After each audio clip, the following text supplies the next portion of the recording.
Hi, Ed. Yes, Phil. Welcome. Thank you for doing this with me. Uh, Thank you for getting me yeah, on. I'm excited. I, It's the first time I've been the subject of a I, podcast. I didn't even think. I almost don't even feel like it's real right now. I feel like it's a unicycle event all over again. Yeah, like I only ever see you once every two I years, know, man. and it's heartbreaking. Uh, I Yeah. watch everything that STFU puts out, and I just, it's my dream. It's like a dream place to be. It looks like a fantasy land for unicyclists. Thanks, man. I appreciate that. Tell me, oh, you were saying that STFU is 4 years old now. Yeah, literally like this weekend just gone. I guess depends on when you're listening to this, but like middle of December, STFU's birthday, 2016 was when we kind of started doing Mm-hmm, stuff. mm-hmm. Um, and so yeah, 2020, we're 4 years old now. It doesn't seem that long for me, but on the other hand, like it feels like we've done so much in those 4 years. But we've definitely come way further than I ever imagined. Yeah, dude, it's incredible to see all those people you guys got together and just all the incredible places that you guys get to ride, the skate parks and just all your, outdoor street locations. Yeah, and I mean, to be honest, and some people might say, "Oh, you're selling yourself short here," but all I did was like create a Facebook page Yeah. basically and an Instagram page, and I was like, "Right, we're gonna ride this place at this time," and then like people showed up, Yeah, and well, eventually people showed up. Like we've had a few where we've had like three of uh, us, for sure. but basically that's all we've done. We've just organized rides and like it's gathered momentum. That's pretty awesome. What started? Like, what made you want to get going? Um, well, I can talk to you about Voodoo unicycles because you know what Voodoo Yeah, unicycles yeah, is. I love it. So like you probably remember Voodoo unicycles from back in the day. Um, I think it was like '08 or '09. We started doing the Voodoo thing, and that was basically shows and displays, like extreme Yeah, unicycle you guys got to shows. do a pretty big traveling thing one time, didn't you? Yeah, yeah. And so that lasted, well, for me, that lasted until like 2013, I think. And it got from the point where we would do small, like village fetes and Mm-hmm, mm-hmm. stuff and tiny little events. And in the end, I think it was like the year I left, they did like a Sky Ride tour. So like Sky, like the TV company, booked the guys to do a whole year of shows on this massive tour that they did of the Oh UK. my God. So it was like a crazy amount of shows over the summer. It's like 20 shows, I think, over the whole year. I can't remember. Simon and Mike would know better than I do. But yeah, so they had like this massive contract with Sky to do a certain number of shows, and they went to like Qatar a few times as well, I think. I think that's all the Um, stuff I this is saw. all this is all slightly after my time. Um, but yeah, so we've been doing that, and me and Jason just kind of parted ways. Um, and so from 2013 to like 2016, I was doing nothing. I wasn't doing nothing. I was kind Other of like out of things. the scene a Doing bit. other things. Yeah, yeah. So like I went back to college, and I got a film degree, which I'd actually originally started because of unicycling. I just wanted to make unicycles videos better, so I went to college and did a film degree because I didn't know how to use a camera. Or yeah, I used to always make the videos, but I didn't really know what I was doing. I would just point a camera in the right Absolutely. direction and I film. feel the same way. So I was like, do you know what? I really enjoy this. I'm going to go and learn about it properly. So I did that between 2012. I think I started doing that, and then finished in 2016. Um, but in between, I hadn't really been on the scene. I went to Canada. I went to Montreal Mm-hmm. Unicon, Yeah, yeah. Good times. which you know very Oh well. man, the parts I remember were incredible. I think the less said about that, the better. But there is an incredible photo of us two. Yeah, yeah. Um, so yeah, that was kind of the only thing I'd done, and then I went to Unicon again in 2016 in Spain, and it was then that I was really like, do you know what? I want to do something else. I feel like I want to be involved in the community as heavily as I was before. And I'd already thought that before I went to Unicon in San Sebastian. But as soon as obviously I saw everyone and I kind of got talking to everyone again and competed a little bit, and I got into the elite finals of downhill that year. Oh yeah. Because I was an old man at that point, so I was doing Muni. And I was like, do you know what? I fucking love this sport, so I want to do something else. You hear that, Muni riders? Sorry? You hear that, Muni riders? We're judging. Yeah. But yeah, so I was like, I want to do something else, and I spent the rest of that year like trying to think, what could I do? And after Voodoo kind of just stopped doing stuff, the scene really took a nosedive in the UK. We used to have a really healthy scene. We'd have loads of people turn up to group rides, although they wouldn't be that often. We'd have maybe a couple of group rides a year in London, and then if Voodoo was doing shows, there might be like a little ride around that, but nothing more really. And Tyrion moved to the UK as well. Yeah, I saw that. Like the perfect time. It was like, it must have been like late 2015 or something. He was moving over because he kept having to like leave and come back and leave and come back. So that must have been like 2015, 2016 time. And then it was like towards the end of 2016, I think he got his visa properly, so he didn't have to go back that much anymore. And he was pretty active at the time, and he knew me, Simon, and Mike pretty well. He lived in London, so he was near to all of us as well. And so we started riding more regularly than we had been.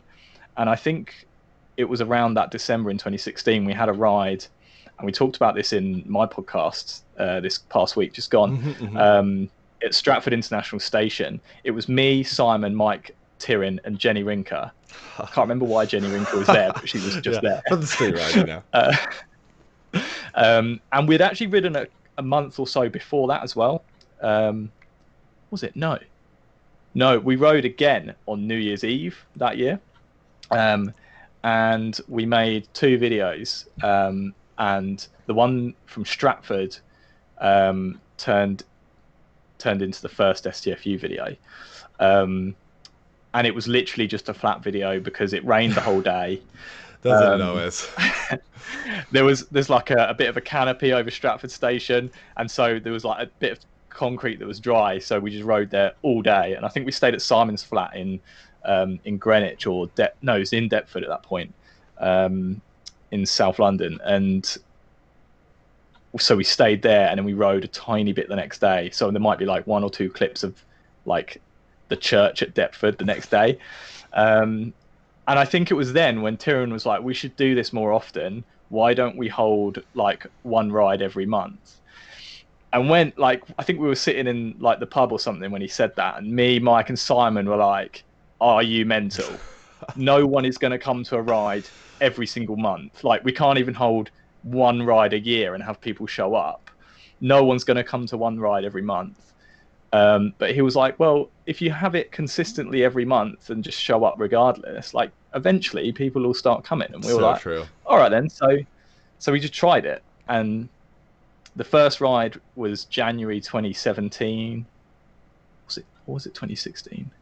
I can't remember.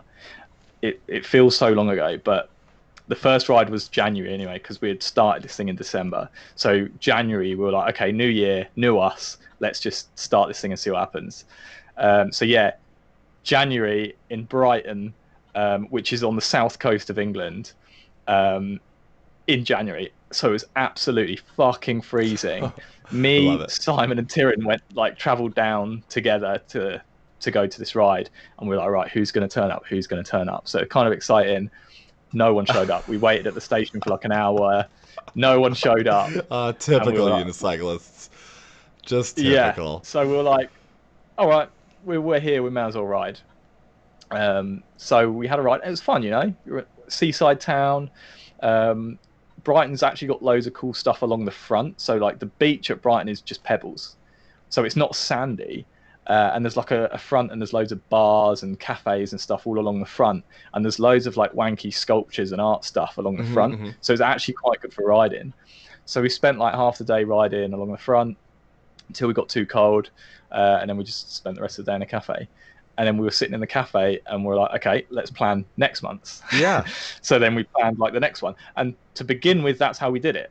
So we would plan the next ride like on the current one. And we would almost just take like a map of the UK and just like throw Right a dart there. at it. Yeah. And we've pretty much just thought, okay, well, where do you fancy riding next month? And that's how we would do it. And that's how it started. And I think the key thing is we've never missed a month. Oh, that's impressive. The only ride I haven't been to was when Unicon was in Korea. Oh, for sure. I mean, you gotta go to Korea. But, yeah. But we still had one. We had a ride in Manchester.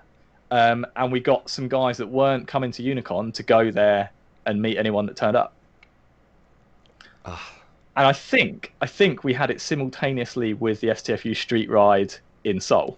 I can't remember for sure, but I think I planned it so they were on the same day. Yeah, so everyone's in unity, street riding together. Yeah, in theory, we're riding together. What about the name? How did you? I mean, obviously STFU. It's pretty straightforward, but is something specific that christened that name?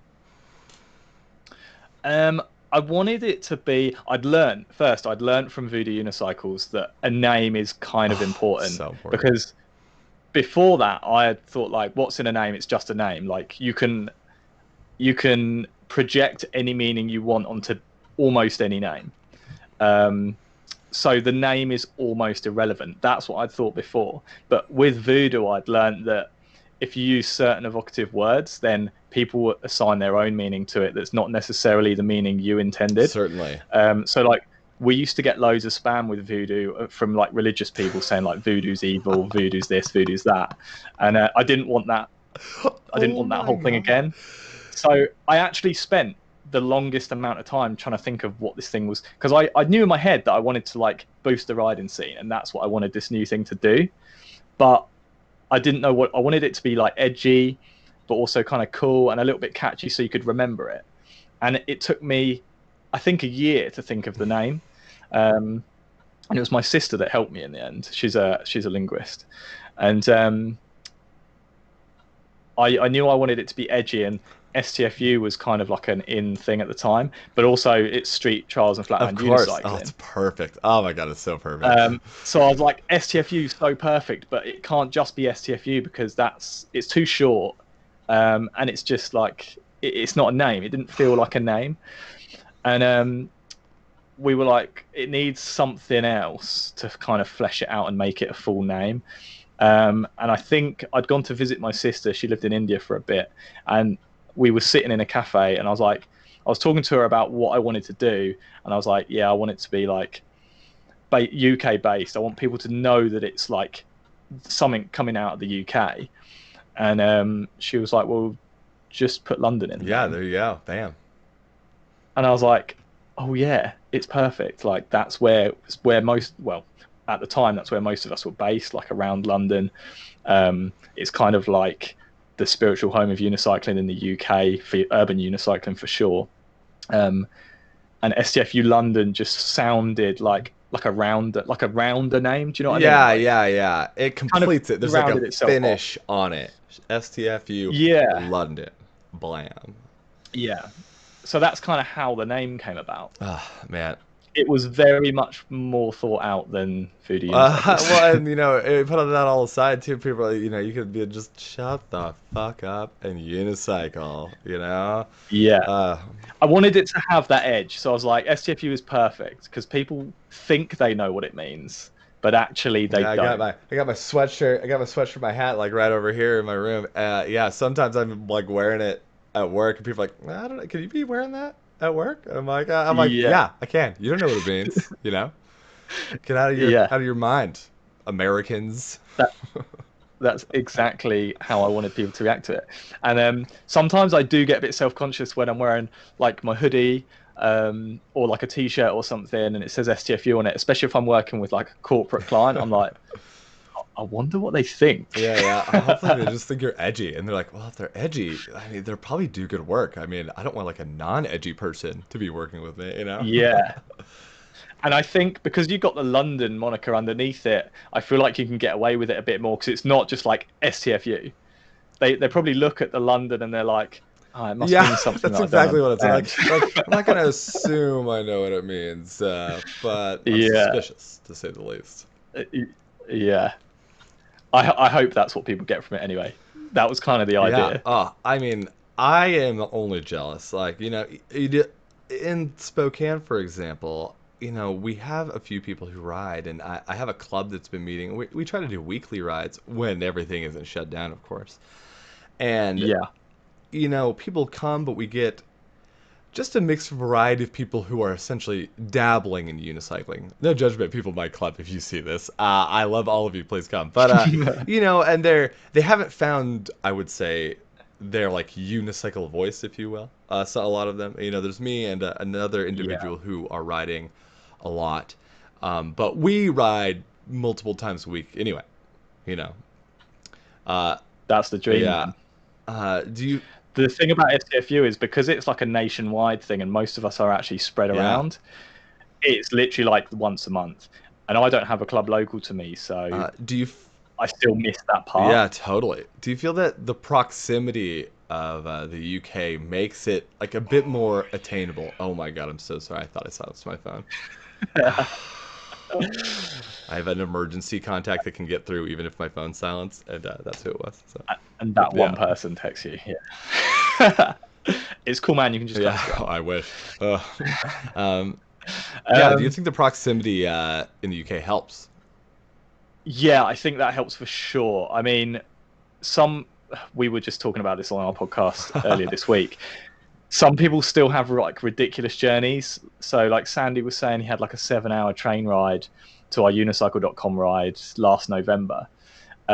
But I guess when you compare that to like the Australian guys, Oh yeah, Tyrion was telling ugh, us like you'd have to get on a plane to go to a no weekend ride, question. which is absolute. And I guess it's for the same for you guys in the States. Like if you live on the East Coast and there's a ride on the West Coast, you're going to have to get on a plane or It's you're not even driving for a long not even time. a debate. Not even a debate. It's just there's no other way to travel in the United States. Yeah. So in terms of like that, then yeah, like we've got it easy. We're spoiled really. Um, and a lot of people live in kind of like close proximity anyway. So like around the London area, there's quite a lot of us. I'm sort of North London. Tyrion's pretty well, not central, but he's much closer to the middle than I am. Um, and then Marie is on the south coast. She turns up to our rides really often. There's a few guys on the south coast actually, and then as you go up north, maybe like 3 hours north of London, there's a big concentration of riders around Nottingham, and then again in the north around unicycle.com, there's another big concentration of riders. And those concentrations of riders tend to stay in their own areas because why would you go somewhere else to ride when you can just stay in the local area and ride? Absolutely. Whereas where there's like hardcore people, like Marie Schlenker's on the south coast, she travels a lot to the STFU rides. Mike obviously is in Boston, which is on the east coast. He travels a lot to rides. And then there's one or two guys in like the far southwest, Devon and Cornwall. They draw the short straw really, and they always have to travel really far to rides. But no one really travels more than like 4 hours typically. If you have to drive like 5 or 6 hours, that's basically one end of the country to the other. Oh, that's not too bad. Uh, if I Yeah, could drive like 5 hours to any unicycle event, I would do it every weekend. Like, I could drive 5 hours, no problem. and that's what really winds me up about the UK scene because that within a 2 hour drive of like where I am right now, there's probably hundreds of unicyclists, but none of them can be asked to drive a couple of hours Oh my to a goodness. ride. And this is the struggle that we've had over the last 4 years. Um, we've put together the UUU, which is the Union of UK Oh, nice. Unicyclists. I say we've put it together. It always used to Another clever exist, but it's name. just been inactive for years. Yeah, I mean that's existed since 2001, I think.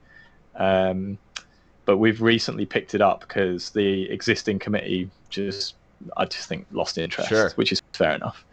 Um, so we've been trying to revive that, and we've been getting on share like and rides happen. We try and share them through that page so people see them, and we get messages like, "Oh, what is there any events going on?" And you'll be like, "Oh yeah, like the UK Trials Championships is happening in Essex, like in May or whenever," and you'll get a reply like, "Oh, isn't there anything closer to me?"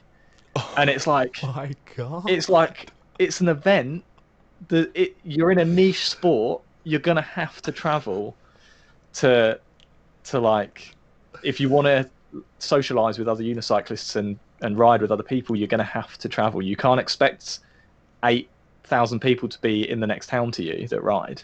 Yeah, we're not gonna drive by and like pick you up on the way to the event Yeah, or something like and that. Come on, UK I unicyclists, mean, get it it together. does wind me up. It's not anyone's fault. I think it's Of just, course. especially people that are new to riding, they just don't realize how niche it is. Because in the UK, there's like a football club in every town, more than Totally. one football club. There's like probably 3 or 4 leagues of football clubs in every town. You can go and practice football like probably 3 or 4 times a week if you wanted to in And every like single on town. every level of like super casual to Yeah. extremely elite and Whereas there's only one unicycling event in the UK every year, and that's the Trials Championships at the moment, anyway. Um, and we don't even have like a national championships anymore because when the UUU kind of became inactive, they were the ones that were organising it. So yeah, there's not even like a national championships. do you think you're motivated enough? Not necessarily you. Do you think the UK unicyclists are motivated enough to do like a bigger like UK championships again? Yes, and it is slowly happening. Oh, Um, oh. like I just said, we kind of resurrected the UUU again, um, and the ultimate goal is to revive BUC, which is the British Unicycle Convention. Um, I'll be there instantly. oh mate, come, you're welcome. You're more Oh, than welcome. Um, I'll come in last place in every event. You'll see. You'll see. but the major hurdle to that is getting people there, because we have a lot of new riders here, especially since COVID. Roger at unicycle.com like sold out of everything. He sent me a photo of his warehouse, and there's literally like no boxes left in it. It's just an empty warehouse. And so we've got loads of new riders, but the most frustrating thing is we can't do anything with them because we can't put on events at the moment. Yeah, of course. Um, and we can't put on events because of COVID, but also we have no infrastructure to like organize an event anyway. Totally. Um, so we're trying to get the UU back together, which we're doing. It takes time, like all these things. And I'm secretary. I'm secretary of the club, and then we've got a guy called Mark, who's actually an American, who's living in the UK, and he's the chairman, and Marie is, I think, freestyle rep, but she does a lot of work for the U. Does a lot of work, and Gareth Walcombe, who I know you know, he does I a know lot of Gareth. work. He's not actually on the committee officially, but he does a lot of work behind the scenes on the website. So we've got a virtual distance league at the moment, through the UUU, Oh, that's and cool. there's like a live like results table on the website. Gareth's done all the work for that. We held the King of the Lockdown competition earlier on in the year, Yeah, I which saw was that. Or I which was didn't a see, but I heard about it. competition, and that had like 50 participants, which was amazing. We organised that through the UUU. But the ultimate goal is to get a national event up and running again. Well, Um, geez, Ed, you the make me feel main like I've been sitting on my butt this whole pandemic. Goodness.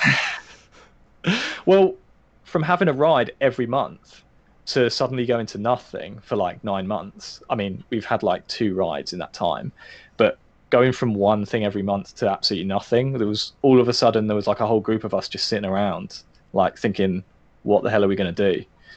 And so I think we put all that energy into unicycling online.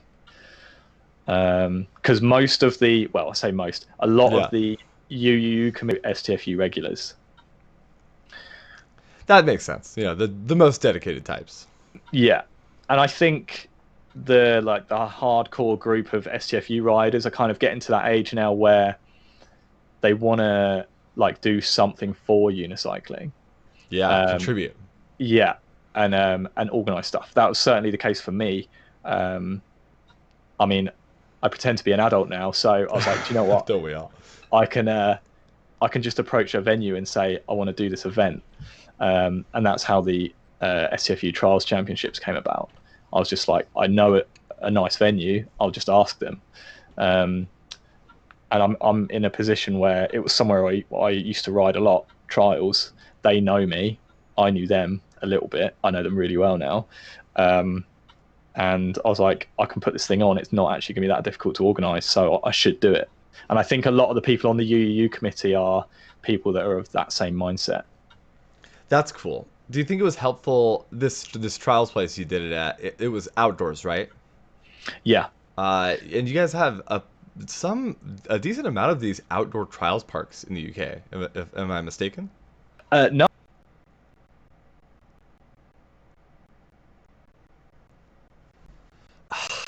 People do it, but like it's like unicycling. You're starving to find it. But then when you see events that happen for trials in the United States, they look like the biggest biking events you've ever seen.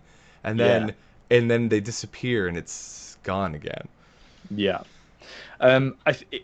Especially in Spain, trials biking's really big, and we're lucky here in the UK that we had like Martin Ashton, who is, if you follow any kind of extreme sports, Martin Ashton was like one of the pioneers of bike trials, and he's a British guy. And there was a guy called Steve, I can't remember his surname, but we've had a lot of really famous bike trials riders from the UK, and it's kind of where it developed, alongside like in Europe and France and Spain. I think it's really big, and in some of the Eastern European countries as well. It's really big in Europe, and you're right. It is kind of like unicycling in that in the early 2000s it was really popular, like mid 90s to the early or mid 2000s. I think trials biking peaked. And it's definitely more underground now, but it's established itself. So like at the high end, the competition is insane, and there's a lot of money Yeah, in yeah. it. Like, you get Totally. professional trials bikers, and because of that, we have loads of trials parks. I say loads, we have more than your average state in America, I guess. Absolutely. I think I I've mean, been to one place that is qualified as a trials park in all of the United States, and it's in Seattle. And wow. it's like a section, a very small section of a bike park, Yeah, in Seattle. yeah. Was any of that in Universe? Yeah, Is it the Gasworks Park? it's not Gasworks, but Gasworks is an incredible park. Just absolutely incredible. Like, it's no wonder why incredible street riding was developed there, because the place is amazing and they've redone a lot of it and it's like even better than it used to be. But there's a place called Colonnade. It is a completely man-made mountain biking park that is under the freeways in Seattle, and it's very Oh, impressive for being 100% man-made. They just use the natural slope of the hill under the freeway, so it's covered and dry most of the time, and there's just all kinds of incredible man-made obstacles like you would see at the North Shore. And then there's a oh, little nice. section in the middle that just has rocks and pallets, and most of it's loose, so you can like move it around and adjust things freely, and nobody really cares. That's perfect. It's pretty cool. It's pretty cool. That's amazing.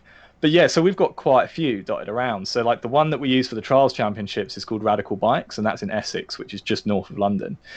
So that's local to me. It's like an hour's drive from my house, Oh, so nice. Oh my um, god. which is, yeah, that's so cool. I should go there more often. At the moment, they're actually doing a rebuild. So they're like a bike park with dirt jumps, and the Trials Park attached. And they That's awesome. started the Trials Park was there first. That's kind of what they had, and then they built the dirt jumps as an add-on. And I think now the dirt jumps are more popular because Trials is dead. But Yeah. there Yeah. are people that still use it, us included. And then there's another one in Cambridgeshire, which is like probably an hour or two's drive from Radical Bikes. And that's owned by Charlie Rolls, who's like the world champion bike trials rider or something. He he's like at the top level in his category. I mean, If he's not like, you're gonna build your yeah, own playground if you're the world champion. I mean, exactly. And that's one of the ones I haven't been to, but that's one of the ones we're probably going to look at for doing a ride at next year, if we're allowed. for Um, sure. I mean, he's gotta want to have some of those unicycle trials champions in there. Come on now. exactly. And there's another one in Derbyshire, which we did an STFU ride in September there. Um, and that's kind of like right slap bang in the middle of the UK. So that was kind of handy. So We had quite a good turnout to that. And the guy that owns it, Carl, basically built it. He has a field like next to his house. And his two little boys ride bike trials, and he just built it for them originally. And then like I think they would have people come over to ride it, and then more and more people found out about it, and he was like, do you know what, I'm just going to open it up to the public. Might as well. Yeah, like if So you people can are go literally along. walking in on their own free will, I mean, you might as well start making money off of it or something. Or So at least yeah, making he's it big super for cool. people. Yeah, that's it. So you pay three per day, Oh my um, god. and it's Oh amazing as my well because it's in the god. Derbyshire Dales, so it's on top of this huge hill. You've got really nice scenery all around, and then you've got this really nice trials park like right there. Oh my god. Um, I'm so jealous. I'm just so jealous. I and I mean that's probably a couple of hours drive from me, 2.5 maybe. But it's quite near Nottingham, which I said before has got like a really big unicycle scene.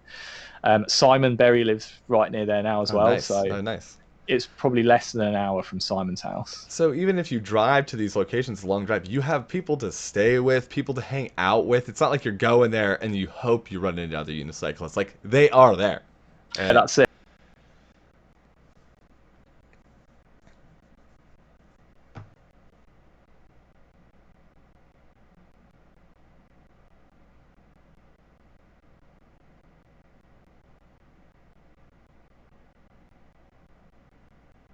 oh, that's so awesome.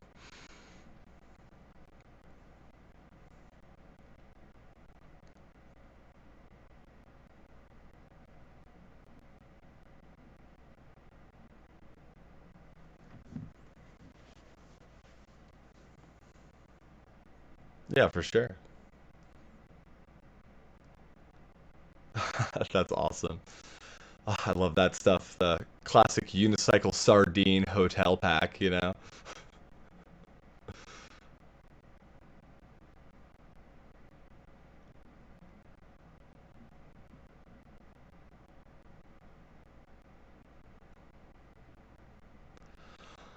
I mean, might as well. I mean, yeah, you plan one ride, but man, you take the time to drive 2, 3 hours, 4 hours for a whole weekend. You might as well. You're not gonna turn around and drive home the same day, you know? Again, is probably more expensive than like having to buy food for the night or whatever, For sure, for especially if you're sure. staying at a unicyclist's house. Yeah, cook your own meal. Have a nice home cooked unicycle meal in the house. Exactly. Yeah. Oh man, so jealous. Because like here in Spokane, like I don't even know where the next nearest like group of riders is. Is like maybe Seattle. There used to be a big scene. Nola used to live over there in Seattle, and Yeah. he's gone. And I know there's a good handful of mountain unicyclists over there. They do have a club with a school over there, but even I don't know what it is about the United States. We all kind of seem to kind of pack away into our little groups, kind of like you were saying, you're North guys, not joining Yeah. in.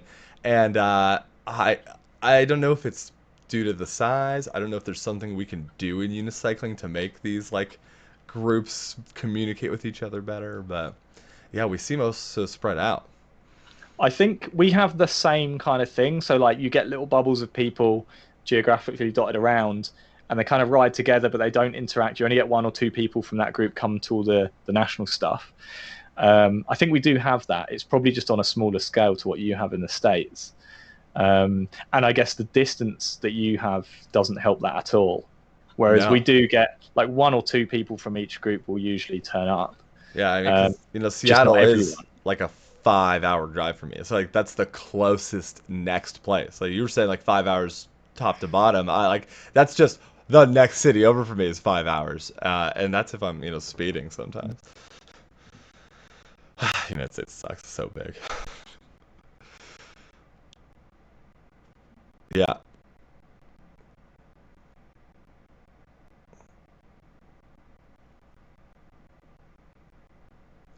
Yeah, well, I drove. Our last nationals was in Colorado, last one I went to at least, and yeah, I drove, and it was 18 hours, and I did it in one day. Yeah, I'm a kind of an insane person when it comes to driving. I just hate driving. I hate stopping in the middle of the drive. I will just grind. I'll just Red Yeah. Bull and sandwich and loud music and windows down. I'll just grind. I kind of like driving. And when Unicon was in Montreal, um, me, my friend Robert, and Sam, who I think you met both of those guys, Yeah. Oh, um, some good we memories. drove. Yeah, we drove from Montreal to Philly after um, after Unicon. And at the time, that felt like a colossal drive. We're like, this is fucking insane. I think it took us like 2 days to drive down there. Yeah, yeah. Like we weren't rushing. We were taking our time and stopping and looking Totally. at shit.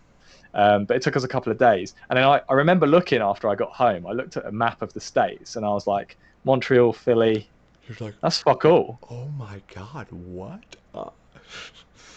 Yeah. I Yeah. was like, what? We didn't do. But yeah, so, like from London to Edinburgh, it's about 7 hours. And that's a long drive in the UK. Yeah, That's that's pretty considered long. a long drive. And that's to another country.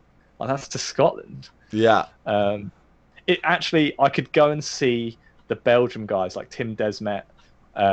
Wow, I could go and see those lot, and it would take me Easier. less time to visit than go to Scotland. Wow, that's pretty crazy. That's pretty crazy. Yeah, Oh my God.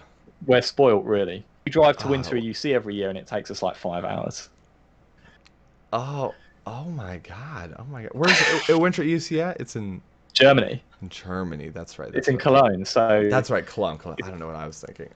if we get the Eurotunnel, like the one that goes under the English Channel on the train takes like 25 minutes, half an hour. So you drive onto the train in your car, and then it takes like half an hour, and then you arrive in France in Calais, and then it's like 3.5, 4 hours to Cologne from there. Wait, okay. This is something maybe I'm an idiot. Maybe everyone does. You drive your car onto the train like a Yeah, ferry even, and it just goes. yeah. So there's like a ferry that you can get, which goes across the English Channel, but it's a ferry, so Takes it's forever. slow. Yeah. Yeah, but you can do that. Or there's a train that goes through a tunnel that goes under the sea. I knew the tunnels there. I didn't know you could take your car on it. Yeah, so you can drive your car onto the train, and then it How just do I live this long and not know this stuff exists? You think like why I the fact that that doesn't exist in America is insane to me. Completely insane. do you have a need for it though? Because it's only 20 miles from the southern tip of England to France. So like the English Channel is only about 20 miles at the narrow bit, and on a clear day you can see France from England. Oh And my I think that's why God. it's possible because it's so close. Well, like even just land trains, like I mean there are people who work in my town in Spokane and they fly to Seattle every day to work Oh my and fly gosh. back every night. It's only a 45-minute flight, so it's pretty short, but like, imagine going through all the work of having to get on a plane Yeah. every day, going through security. You probably have just like a little handbag for day business and stuff like that. But like, man, if you could just drive your car up onto a train driver and to be able to like use your own car over there, Yeah. like, I don't know, using a bullet train that could get over to Seattle in, I don't know, 2 hours or something like that. I don't think anyone would hate that in the United States. We have a complete like aversion to trains in a way that doesn't make any sense. And obviously, like, the whole airline thing, I don't know if you've seen with the pandemic, isn't really working out in the United States. Yeah. We're Yeah. constantly having to bail out our airlines for some reason. Not to get all political or anything like that. But yeah, and I don't know. I hate flying, to be honest. Like I'll fly to any Yeah. unicycle event, and I'm one of those people.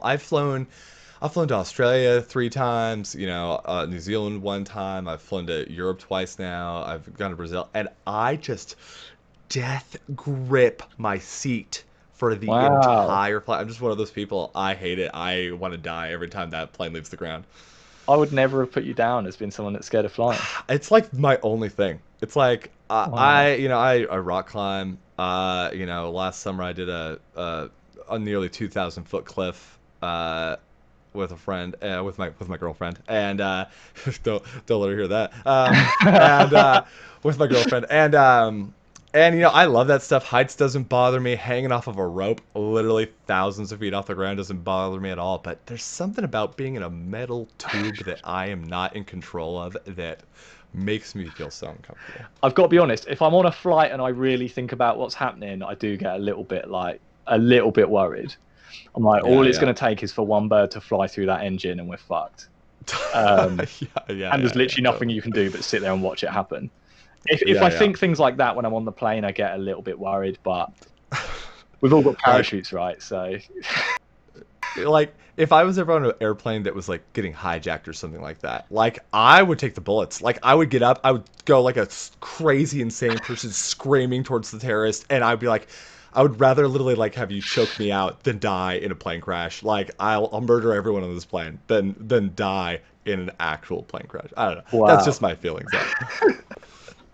But it will never stop me from going to a unicycle event. Never. Yeah. Yeah. Yeah. I think I really like flying because I associate it with going to unicycle events. That's true. That's a Because good point. basically 99% of the traveling I do is because of unicycling. So I always get that feeling that I'm going to an event or I'm going to at least go and meet friends who I know through unicycling. So I get that really good like vibe from it. Yeah, I totally. I mean, I like hate getting on there, but I know like where I'm going, and I know the people I'm gonna see, and I know the fun I'm gonna have, and like, there's no amount of fear that is like worth like taking that away from me, in that regard. Yeah. Yeah, my Yeah. roommate is a pilot, and and he's like, we actually took a trip to Moab together, and we flew his plane down. Oh, I heard about Yeah, this. for our Moab Mountain Unicycle event, and That's fucking cool, it was man. pretty insane. It was super fun. I threw up on the plane. I've never done that before. I Uh, also heard about that. and I've so much. I couldn't. It's like I couldn't stop throwing up. Like it just kept coming and coming, and I was like, no, I'm strong. I can hold it, and like just more. Wow. But it was really fun. It was really enjoyable. I would hesitate to do it again, not because of the flying, but he has a small plane like a Cessna. He's gonna give me crap because I can't remember what type of plane he has. But it's like taking a car trip, but you can't use the bathroom.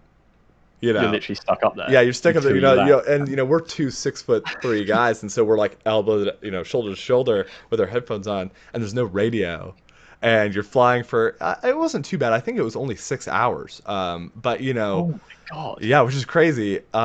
I thought But you were going to say like a couple of hours. no, it's still like 6 hours. I mean, Shit. it's a like a 20-hour drive from my city to Moab, and I've made that drive like over 12 times. Wow. Okay, when you put it like that, yeah, 6 hours on a plane is probably all right. And there's an airport in Moab, even though it's a small town, so you can just land in Moab proper, and it's not too bad. Oh wow. But so like yeah, but if you're like hungry, if you got to take a bathroom break or something, you got to like legit find an airport, land the plane, like do it. It's not just like pulling over. No, no, not at all, not at all. And you can't like, I mean, you could go in a bottle, but there was three of us in the plane, so I was like, uh, a lady was with us, and I wasn't prepared to just go in a bottle in front of guests, Yeah. you know. Yeah. Oh Um, wow. but I'd consider doing it Sounds like an again. experience. Yeah, yeah. And I I've mean, never who has access to their own plane? I mean, geez. exactly like I've certainly never thought about flying directly to a Muni event. I've heard that individual flying is not very popular in Europe. Uh, do you know anyone who flies, like has their own plane? Um, I don't know anyone who flies, but I do. I rent a workshop on a farm, and there's a landing strip on the field over the hedge from where my workshop is. So every now and again, you'll see like a small plane just fly really low over the workshop and over the hedge, and it's because it's landed in the field. So I don't actually know anyone that does it, but there are small airfields around.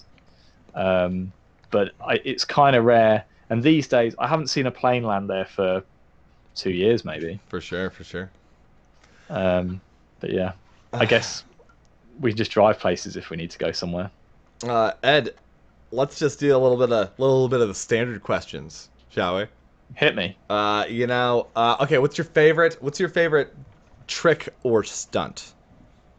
Oh, Your personal favorite, the one that like when you want to do the stunt, the one I this is enjoy the one doing, or you the one like I to do. like seeing? Let's do both. Let's do first the one that you enjoy doing.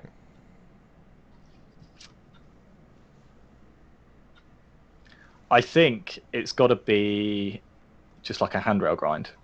Oh, really? Yep, just a straightforward rail grind. Oh man, I am the most terrified of grinds. So am I. Um, But it's something that I've learned to deal with. Um, the thing, and I always say this to people I'm trying to teach how to grind, and it's probably not a good thing to tell people who are learning to grind a rail. It never gets less scary. that's good. I need to hear For, that, for me, honestly. it's always as scary as the first time I ever rolled up to a handrail. When you're riding towards that rail, I always get that little butterfly feeling in my heart. Mm. Always. Because Um, that's why you do it, right? Oh, yeah, man, and I that think that feeling. is it. I think that you've hit the nail on the head. That's why I do it. But I remember riding up to the first proper handrail I ever did, and I still get that feeling from it. Whereas like a unispin or something like that, like you just get used to it and you can do it. It's like automatic. I don't find that with grinding handrails, but I think that's why I like it. You get that little I, bit of scared every time. the kid I ride with, he just hit his first real handrail, like legit, like rode up, hit it, grinded, and I haven't done this rail. It is a big fat bar. It's low. It's on a 5 stair. The run up is incredible, and I ride up to it, and I just can't do it. And it took him a while. Like we've visited this rail over the course of like the summer, and yesterday he rode up to it, like gritted his teeth and hit it, and like did it on his like when he finally committed to the jump, he like did it on his like first try. And Oh, nice. he's like it's easier, Phil. It's easier than our park rails. Like you gotta do it. And oh man, I didn't make it happen yesterday. I'm still worried about it. Oh man, I love it when someone who you've seen kind of coming up finally does stuff that you can't do. Yeah, I'll. That happened to me a long time ago, and now like everyone's better than I am, which is like I don't care. I like seeing that the skill level has gone from like the baseline is like here Yeah, when I was started riding, and now the baseline is here, I, I and I'm still down here. I absolutely agree. I am only impressed with seeing him fly past me. I watched him land his first crank flip, Oh on yeah, flat ground, and now he's doing rails. I'm so chicken to ride. And like I'll give you like a brief history for me. Like my first rail I ever tried, this like super like just little rainbow thing at the skate park. First time doing it, jumped on, slid, felt amazing, came off, hit the thing, rolled my ankle so bad I had to go to the hospital. It was my oh first man, grind rail. that's not a good experience And to then when I start off with. not at all. And then when I finally did my first, we have a decent side. They call it the big rail at our skate park. The first time I tried it, I rolled up to it, jumped, clipped it, landed on my rib cage, went underneath it, and like hit the bottom bar with my back. And Oh, this is my first time trying rails, and I'm like, I can't, as a 33-year-old man, like do this to my body when I don't know what the consequences are. And so like that's when I ride up to the rail. That's all I see is like my body in a heap on the ground because it's literally happened to me, two yeah, times. yeah, But I want it, Ed. I want it yeah. so bad. There's You this. just got to keep hitting it, man. Oh, I gotta go. I gotta. It's literally my hurdle. It's my. I could throw some flip tricks. I think I am going to land a 720 spin here real soon. I haven't landed it yet. Nice. But all those tricks are like I can see the line and it's within my bubble, Yeah, yeah, But for the sure. rail, it just seems like that's the one that's always it's on the edge of my bubble. Like the only way Yeah, I'm gonna get it is if I get it and let it come inside my bubble. yeah. I think if you've got the bottle to actually leave the ground and hop to the rail, that's 90% of it done. Did you say the butthole to do that? Bottle. Oh, bottle. It's because my dialect. I I drop all my what T's. does that mean? The bottle to do it? The bottle is like the bollocks. Oh, okay. Like if you've got the guts to do it, The guts. Yeah, if you've I got the assume guts to that's right. actually I didn't. hop to the rail, then Man, I think you're 90% of the way there. yeah, I gotta find those guts. I'm not a My problem with doing rails is I never commit. So I'll always come off the rail early. totally. So like 100% of the time I'll get my pedal on the rail. But if I haven't fully committed, my weight's not over it. So Um, totally. and I just land halfway down the stairs and just end up riding down the Oh, steps. man, I would be so okay with that. Like, yeah, my part is I'm definitely afraid of like that initial not getting my pedal onto the rail. That's where I was my fear is. Oh, see, I've never been scared of that. I'm I always don't know scared why. of leaning too far over it. But then when that happens, it's easy to just jump out of it. Totally. So I don't know why I'm scared of that, but I just am. I'm just too scared of leaning too far over it. It is so refreshing to hear from someone who can grind that they're afraid of grind still. I just need that in my mind. Yeah, they never get less scary. They're That's good just to as know. terrifying as the day I learned. You hear that, But I riders think of the world? It that's why I never like gets it. not scary. But also it might be because I'm getting older, That's and true. you just get more scared. Yeah, That's you might hit the ground and not get back up one of those times. yeah, yeah. I'm sure that one day I might have a really bad experience, and then I'll just be like, okay, I'm done with grinds now. Sure. Because I've done that with a lot of tricks. I've just got to a point where I just can't make myself do it anymore. So I used to do like big 180s and stuff. Yeah. Don't do those because the consequences of hit. I always think about what if I hit my head on the floor, if I can't ride out, if I'm going too quick. And I can't make myself do big like 180s down big things anymore. And I can only imagine that's an age thing. You wear a helmet. Not all the time, but a lot of the time now. Huh. Yeah. Things I used to things I used to be able to force myself to do, I can't force myself to do anymore. And nothing's really changed. I've got a bit older. Yeah, just a little bit more. Yeah. You're a little closer to what you know is the end. Yeah. And you're like, I just want to like stay healthy and alive till that day comes. Yeah. And I think my mindset has changed in general. Like I used to think like, oh, this is going to be so cool. It's going to look amazing if I land it. Like everyone, like I'd always be riding with a group of people and I'd be like, oh, everyone's going to think this is cool. And so that would give you an incentive to kind of push through your fear barrier and do it. Whereas now, even if I'm with a group of people and it's on an STFU and I'm like, oh, this would look cool. But I'm like, yeah, it's not worth it though. I don't want to hurt myself. And I think that's what's changed now. Yeah, I don't know. I still have a little bit. That's why I want to get over the rails. I still have that bit in my mind where like, I could probably get hurt just maybe like 2 more years of like getting hurt. Yeah. That's where I'm Yeah. at in my brain. I'm like, I've really improved my fitness this year, and I've been riding a lot, and my skills I've noticed that. have improved a lot. And I'm like, there was a time like I don't know a couple years ago where I was like, I don't know, maybe we've hit the top of where we're at, and I kept going to events, and finally someone else started riding my town, and it pushed me to like, I can my job will let me work even if I had an injury or something like that, and so why as well push a little bit more right now? Yeah. I think, did you see, it was literally like last week or this week, there was a video about Noli. Yeah, Have you seen that? I watched it. I watched the whole thing. It's good. It's a Yeah, fun video. yeah. I really enjoyed it. I feel like that video very literally encompasses what riding with Noli is actually like. Yeah, for sure. But he said something that really struck a chord with me because I am exactly the same as him, and I didn't realize this.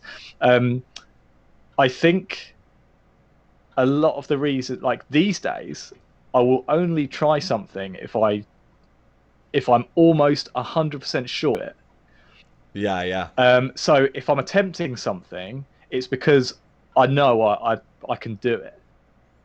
Younger, I would attempt some crazy shit that I wasn't sure if I could do or not.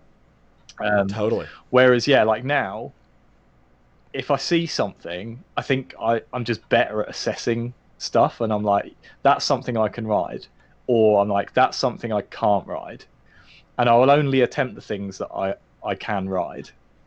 And I think I waste less time doing that as well, because there's nothing sure. worse than having a crowd of people standing there watching you fall again and again and again and again, and then not doing it. Yeah, you're trying to throw that trick, and you're like, oh god, please just stop watching, everyone. Just let me have a few more warm up attempts before we start filming. Yeah, but I think, yeah, when Noli said that in that video, I was like, do you know what? I do the same thing. If I don't think I can do it, I won't hit it at all. Now, do you think you could have like the 100% knowledge that you could do something that you haven't done before? Like you're like, okay, I have all these skills and I've been working on writing, and oh man, I just thought of this thing I think I can do, but I've never done it. Like, but I think it's 100% within my ability. Have you ever had like that moment with the skill? I don't know if I've ever had that, but I know from the first attempt if it's something I can do. So like if I think of something, I used to do a lot of like tech pedal grab stuff. Yeah, yeah. And I would have an idea and I'd be like, I'd try it once and I would know from that first try if it was something I was going to be able to land or not. And so that first try would tell you whether you needed to put more time into it or be like, nah, I can't, I'm not even going to come close. For sure. Yeah, I got a stunt I'm working on right now that I literally woke up from sleep and was like, oh my gosh, I think I can do this. Like, it's just something I'd never thought of before, but I haven't got it yet, but I'm really close. It's definitely gonna happen. There'll be a Nice. clip. There'll be a clip soon. I gotta wait for a dry day though. It's dependent on slipperiness. Looking forward to that. I'm gonna keep an eye out for that. How about your favorite trick that you've seen? Oh,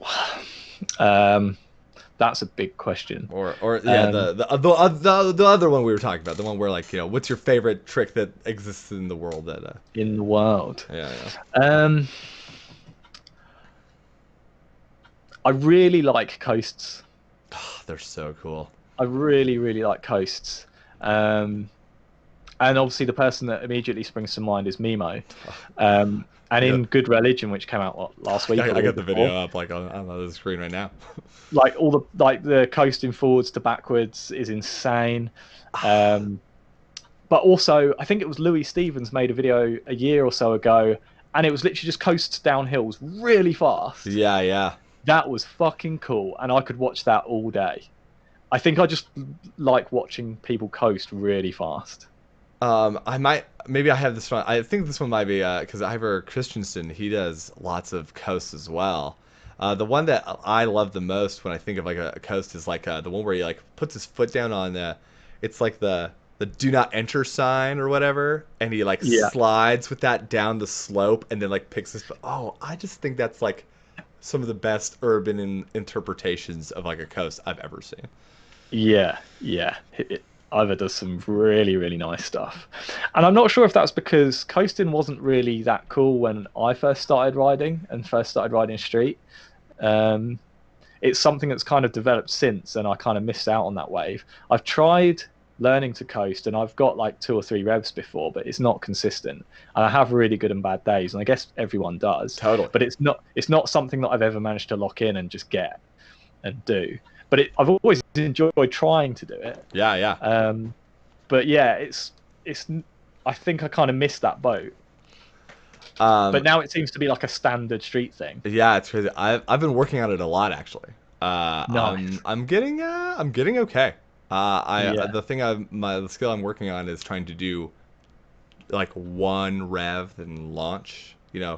Try to make it happen yeah, as quickly as possible. yeah, yeah. Because that's the danger with coast. You can end up just riding 1 foot all over the place. Yeah, yeah. Oh my god, you just feel like an idiot. Like just like, come on, let's do it, let's do it, let's do it, let's do it. Yeah, That's what I end up doing half the time. But yeah, I think coming from a BMX background as well is part of the reason why I like coasts, because they look a bit smoother than just general riding, and you can get a bit more speed. Um, and my dream is to see someone drop in on a quarter pipe, like on a coasting. coast. Oh my god, like landing the pedals, I assume. No, like coasting down it and then like coasting out. Like Oh I don't know if that's shit. possible. I don't know if that is, but Mimo's done stuff that I didn't think I'd ever see on a unicycle. So who knows? Anything is possible if someone puts Well, enough and work doesn't into it. didn't Mimo in one of his clips he He coasts coasts up a up a quarter and quarter then pipe? down. Yeah, yeah, yeah. Oh So he's yeah. Oh done my like god. half of it, but I guess the hard bit is coming down the steepest bit of a quarter. Of course, and Yeah, recovering yeah. from Like that where in the a hell would your meaningful weight way. go? I have no Yeah. idea, but that's not for me to work out.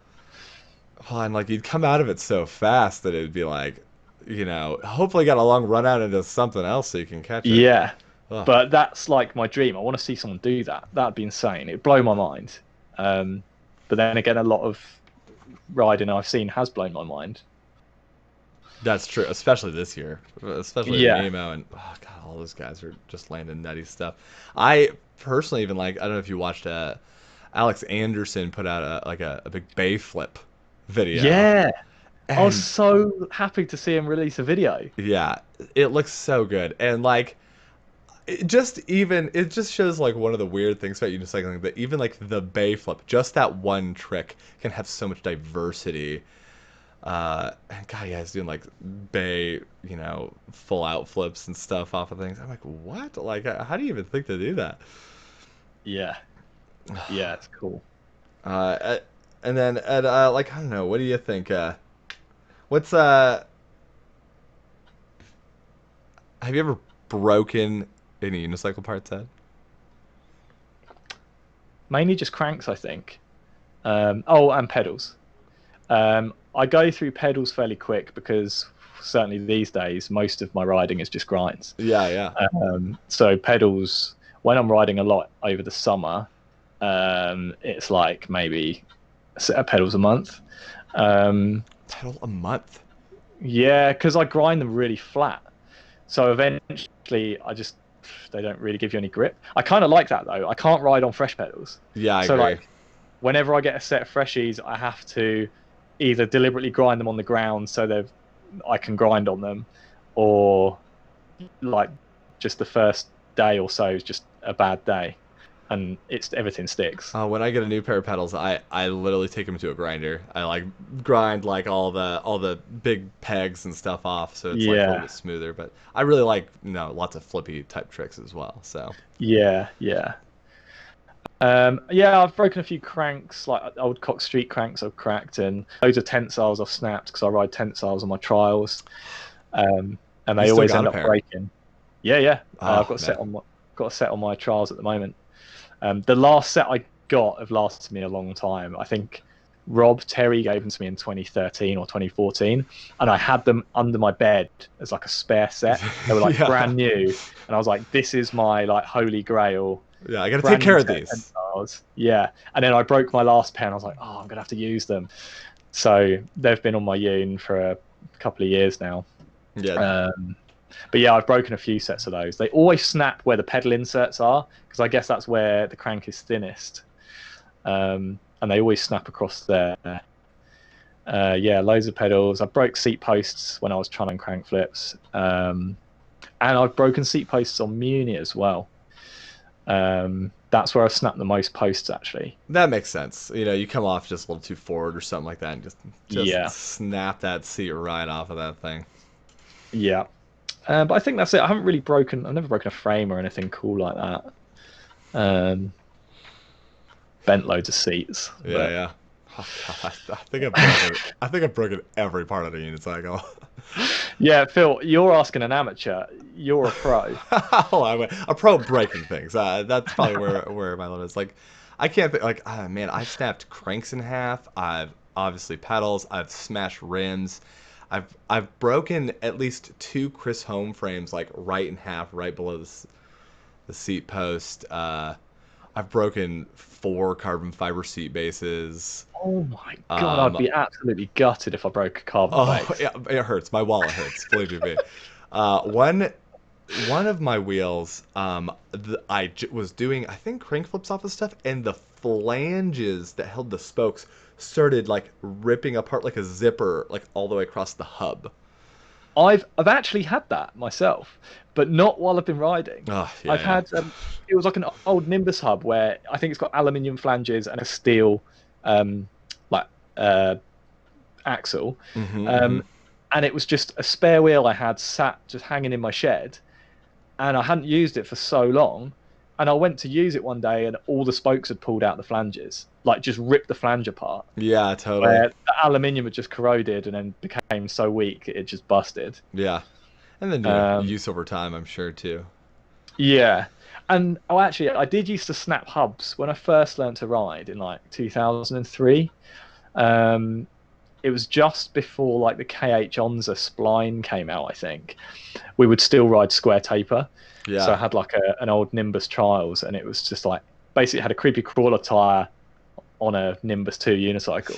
Yeah. That's what made it a Trials. Oh, man. um, and we used to snap. Me and my brother learned to ride together, and we used to snap like a Nimbus square taper hub like every ride.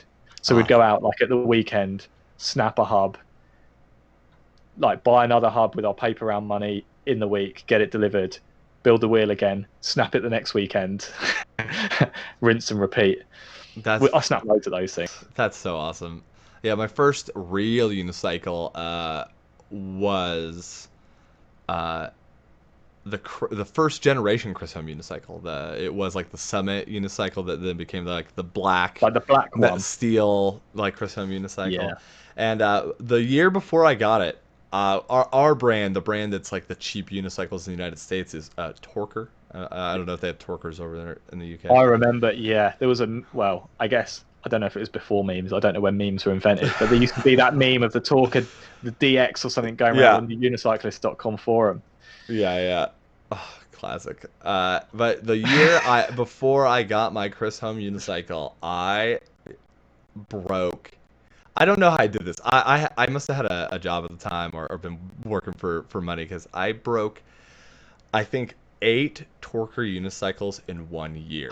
Oh my God. And that's when my parents were like, "You need something else." And I had been telling them like I need a better unicycle. They're like, "Whatever." My parents at the beginning were kind of like waiting for unicycling to die out for me, but boy were they wrong. Wow. Yeah. I th you're definitely the guy I know who's broken the most stuff, for sure. Oh, well, that feels good. That feels good. It's good to know that like I still have that title a little bit out there. I've seen. Yeah. I feel like Mario Bell is chasing me pretty good. I haven't heard from him in a little while, but man, his videos always have him just breaking stuff in the most insane ways. Yeah, true, true. Well, what do you think, Ed? I mean, we're at an hour and 10 minutes. Oh wow, I didn't realize that's how long it'd been. Oh Yeah, yeah. yeah. And I don't know what Um, time it is there. It's almost 11 a.m. here. it's 10 to 7 p.m. here. Oh, geez, that's nice. It's like you're Yeah. just getting into your evening. Yeah. Yeah, yeah. Well, I don't know. You plug your podcast. Oh, okay. Yeah, cool. So I do a podcast called the Unicycle Life Podcast. And we talk about anything related to unicycling. Obviously, I've got an urban background, and a lot of the people that are regulars on it have an urban background as well. But we talk about anything unicycling. So yeah, it's the Unicycle Life Podcast. It's on Spotify, Apple Podcasts, Google Podcasts, and it's hosted on Anchor. So you can get it through all your regular podcast channels as well as going direct to Anchor, which is where it is. Oh, so incredible. Yeah, we'll have to chat about the anchor. I'm having trouble figuring it out, but That's how it goes. Trying to get this thing. I think this is going to be the year for unicycle content and unicycle podcasts, especially during the pandemic here. I hope so. I mean, this hasn't even had its first episode out by the time you guys hear this, everyone in the unicycle world. But this is going to be episode 5, I think. So yeah, we'll see how it goes. I mean, I tell myself I'm putting in the work. We'll see.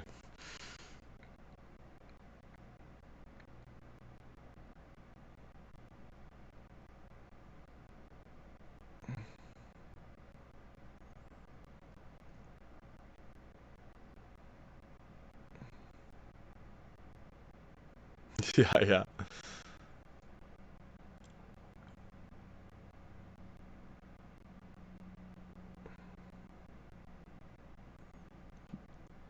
Totally, totally.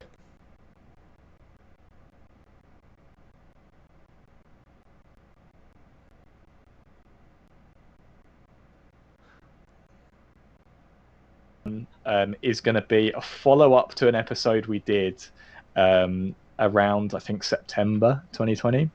And we talked a lot about Unicon and unicycle events and how they are run, how we think they should be run, how we think they might run in the future, and especially regarding COVID, like how we think events might happen during COVID times. And we had a lot of chat, and I think a lot of the listeners kind of got misinterpreted what we were saying, maybe. Sure. Because I'm going to have Emil Mathieu. I probably didn't pronounce Emil, his we know wrong. he is. We know he is. Emil. We're going to have Emil on it, and Francois, the guy who's behind the Unicon in Grenoble, to talk about events, because there's a lot of... Basically, none of the people that were on our podcast had experience running huge events like Unicon. Totally. So a lot of what we were hypothesizing about was probably incorrect, would probably never work. And we had some feedback from Emil and Francois, and I was like, do you know what? I'm just going to get you guys on. We'll talk about it. Yeah. I mean, fully. That is a subject I would love to dive into one of these times. Maybe after that one comes out, we could have another little chit chat about it.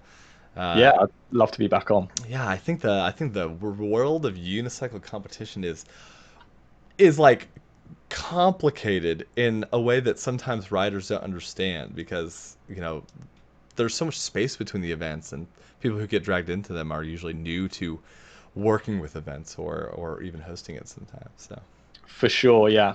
And yeah, there's so much like planning and red tape behind the scenes that I think your average participant doesn't even realize happens.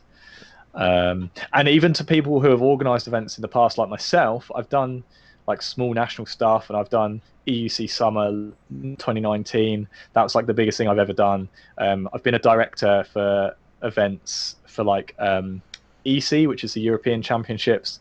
I was director for jumps for that. And I've been director for jumps at Unicon a couple of times now.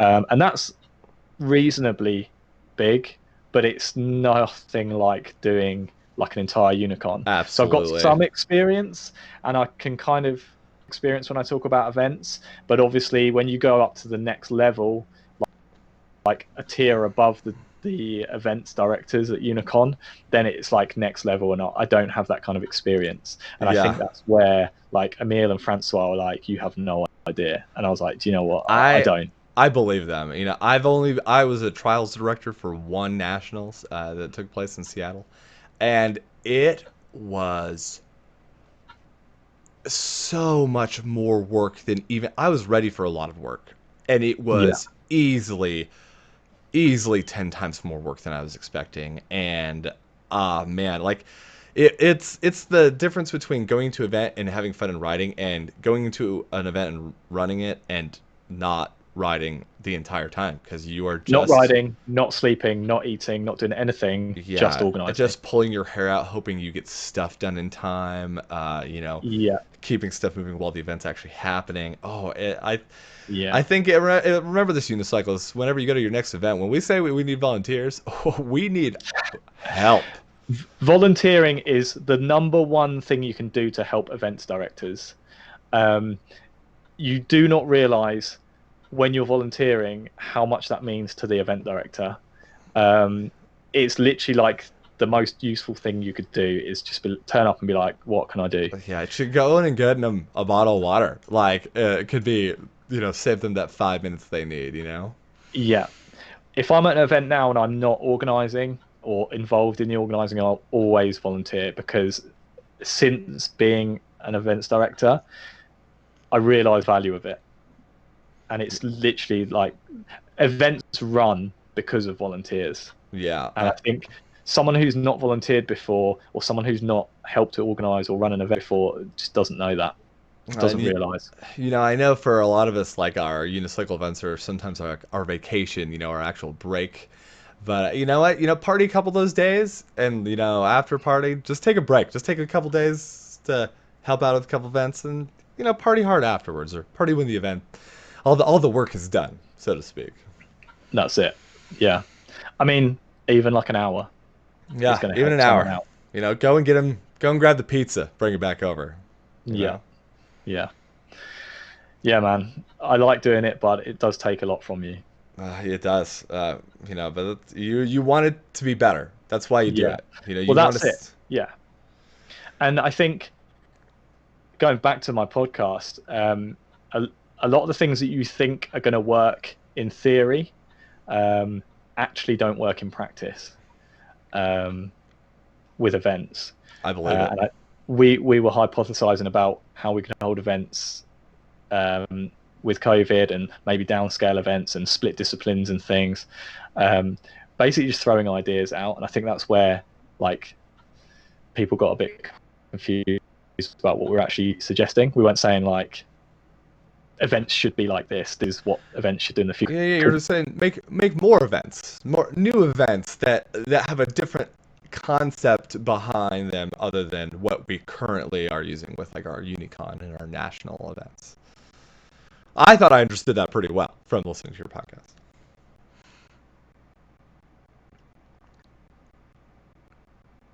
It'll be interesting.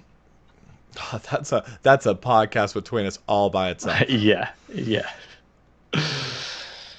So yeah, if you want to hear stuff like that, go and hit up the Unicycle Life podcast. Oh yeah. We get ourselves in some sorts of trouble. Yeah, that sounds fun. I definitely want to be a part of one of those. We should get you on, Phil. I know. This is probably gonna make things recorded, but like I've definitely been part of some of those rulebook committees, and it's crazy the discussions that go on. How the rules work, how to make the competitions better, and even things like understanding the rules between people who speak different languages create all kinds of interesting challenges for how the rules have to be created and interpreted. Yeah, for sure. And do you know what though? I think that is one of the things I love about unicycling. We are in a position where we are making up the rules. Like, I have had an influence on the IUF rulebook. Yeah. You have had an influence on how competitions are run. That's amazing. And I don't know how many other sports you would be able to get that involved in. You would have to be at such a high level in soccer.